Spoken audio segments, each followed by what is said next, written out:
Le groupe 2 avait comme objectif d'étudier les mutations dans les cellules germinales des organismes pluricellulaires et d'étudier le cas des mutations délétères, neutres ou favorables. Le premier document à disposition était le document 4, page 37, un texte qui présentait ce qu'étaient les mutations somatiques et les mutations germinales.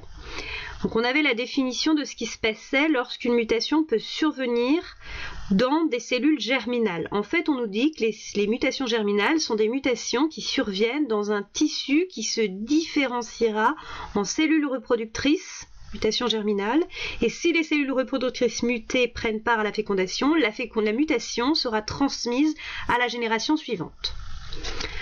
Le document 4, page 39, nous donnait quelques conséquences possibles d'une mutation.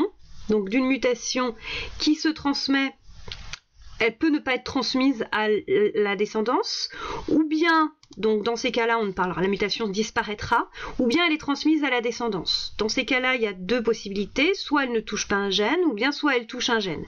Si elle touche un gène, elle peut ne pas modifier le caractère contrôlé par le gène, ou bien modifier le caractère contrôlé par le gène. Donc là, on va voir la situation lorsque la mutation qui intervient dans une cellule reproductrice entraîne une modification du caractère. Alors, il y avait un document qui était un extrait de Wikipédia qui présentait les conséquences des mutations dans l'évolution biologique. Dans ce texte, en fait, on pouvait retenir plusieurs choses. D'abord que les mutations qui sont le moins favorables, c'est-à-dire qui sont délétères à la survie de l'individu qui les porte, vont être éliminées par le jeu de la sélection naturelle. En effet, si une mutation, par exemple, entraîne une maladie, il est possible que la personne ou l'individu qui porte cette mutation n'arrive pas à se reproduire, meurt avant sa reproduction, et donc, du coup, la mutation va finir par disparaître puisque les individus qui les porteront ne pourront pas se reproduire. Dans le texte, on trouvait une information sur les mutations avantageuses. On nous dit que les mutations avantageuses sont beaucoup plus rares et elles vont tendre à s'accumuler. Et puis on nous parlait des mutations neutres qui n'influencent pas la valeur sélective et qui peuvent donc se fixer ou disparaître par le jeu de la dérive génétique. Et on nous disait que tout cela, que toutes ces mutations en fait étaient source de diversité génétique. Donc l'objectif en fait c'est d'étudier après tous les documents pour essayer de comprendre comment des mutations avantageuses ou neutres peuvent effectivement se fixer ou disparaître. Donc il y avait une information quand même importante, c'est qu'il y a la sélection naturelle qui va intervenir, la dérive génétique et la diversité génétique.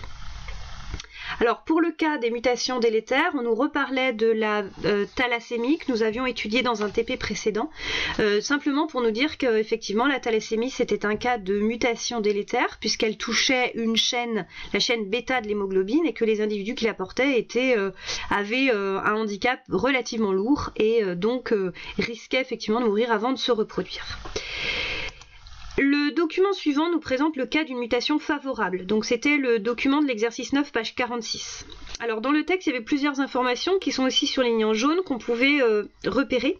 D'abord que le gène LCT permet la digestion du lactose et que ce gène en fait il n'est plus actif chez l'adulte et que donc la consommation du lait entraîne des diarrhées. C'est ce qu'on appelle l'intolérance au lactose. Donc en gros, chez la majorité des gènes humains, le gène LCT n'est plus actif et donc les gens sont intolérants au lactose. Et en fait, il y a des chercheurs qui ont comparé la séquence du gène LCT chez des personnes tolérantes ou non au lactose. Et voici ce qu'ils ont repéré. Donc ils ont regardé les deux exemplaires du chromosome numéro 2. Et ils ont regardé les nucléotides présents sur le premier et deuxième chromosome au niveau du nucléotide numéro 22018 du gène LCT. Donc en fait, ils ont repéré que les personnes qui étaient intolérantes au lactose avaient un guanine sur le premier chromosome et un autre guanine sur le deuxième chromosome. Donc deux bases azotées identiques qui étaient guanines. Alors que les personnes tolérant le lactose n'avaient aucune guanine, ni sur le premier ni sur le deuxième chromosome. Les personnes qui sont tolérantes au lactose, par contre, ont une adénine, soit sur le deuxième chromosome, soit carrément sur les deux chromosomes. Donc il s'agit bien ici du remplacement d'un nucléotide par un autre nucléotide, donc il s'agit bien ici d'une mutation. Il y avait un autre document qui accompagnait donc ce premier document, c'était ici le document 2 qui nous présente la fréquence de l'intolérance au lactose et les traditions alimentaires chez certaines populations du Soudan et de Tanzanie. Donc vous avez les petits camemberts qui représentent les la portion d'individus qui est soit tolérante au lactose en rouge, soit intolérante au lactose en bleu. On peut repérer trois types de traditions. Les chasseurs-cueilleurs, donc ces chasseurs-cueilleurs qui sont situés principalement en Tanzanie ici, on se rend compte en fait que la plupart de leur population, 75% de leur population est intolérante au lactose.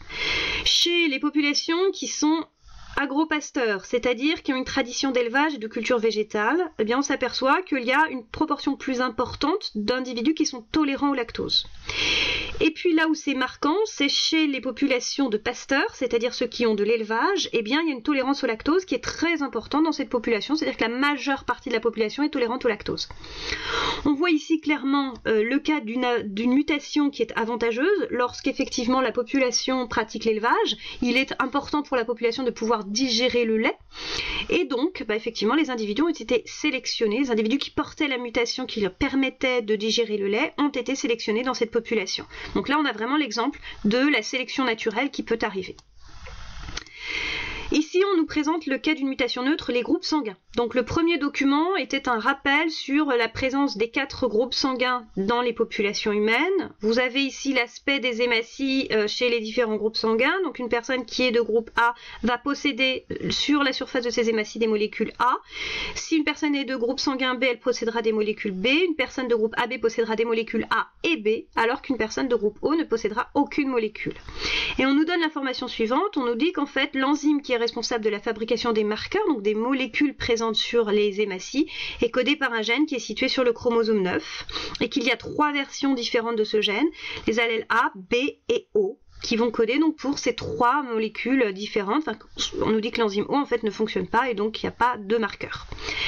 Alors avec le logiciel Anagène, on a pu comparer la séquence, donc A code ADN, ici c'est la séquence de l'allèle A, B code ADN c'est la séquence de nucléotides de l'allèle B et C code ADN c'est la séquence de nucléotides de l'allèle O, pardon, c'est O ici, O code ADN. Donc on s'aperçoit ici qu'entre donc l'allèle A qui est présente ici et l'allèle B qui est présente en dessous, il y a très peu de différence. Avec l'allèle O, il y a ici l'absence du nucléotide guanine en position 258 pour l'allèle O, et puis entre les deux autres, eh bien, il va y avoir quasiment que des points communs, sauf au niveau des nucléotides, en position 793 et 800 pour l'allèle B, puisqu'il y aura un adénine à la place de cytosine en 793 et une cytosine à la place de la guanine en 800. Donc ce sont bien des mutations qui sont très faibles, qui ont permis la présence de ces 3 allèles. Et ensuite, on nous présentait dans le document donc 3C la fréquence des allèles dans la population mondiale, et on s'aperçoit en fait que la fréquence des allèles est très différente selon la population. Si on prend par exemple la population amérindienne présente en Argentine, 98,5% des gens sont de groupe O, 1,5% des gens sont de groupe A, et que lorsqu'on regarde les allèles, eh bien l'allèle B par exemple est totalement absente de cette population, de même que pour la population australienne. Par contre, si on regarde la population française, eh bien on s'aperçoit que les individus de groupe sanguin O ne sont que 39,8%, alors que le groupe sanguin majoritaire c'est l'allèle A. Et la fréquence des allèles est la fréquence des allèles A est plus importante au sein de la population française que par exemple au sein de la population amérindienne d'Argentine, avec la fréquence des allèles B qui est présente, même en petite quantité, alors qu'il n'y a plus d'allèle B chez ces individus. Alors, on a vu en seconde, en fait, que la dérive génétique était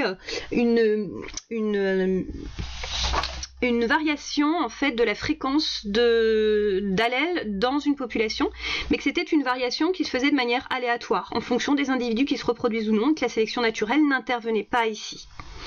Donc si on résume, on a 3 types de mutations, des mutations délétères, le moins favorable, des mutations favorables et des mutations neutres. Que se passe-t-il lorsque ces mutations ont lieu? Eh bien, la sélection naturelle va entraîner la disparition des mutations les moins favorables, alors qu'elle va entraîner la sélection au contraire des mutations qui sont favorables. Donc, le pourcentage de gènes mutés va augmenter si les mutations sont favorables. Et puis, pour les mutations neutres, eh bien, c'est en fonction de la dérive génétique. C'est-à-dire, chez certaines populations, ces mutations neutres vont perdurer, chez d'autres populations, au hasard, ces mutations vont disparaître. En tout cas, ce que l'on peut dire à chaque fois, c'est que évidemment la sélection naturelle et la dérive génétique vont intervenir sur les mutations et que tout ceci va entraîner en fait la diversité génétique, donc une augmentation de la biodiversité.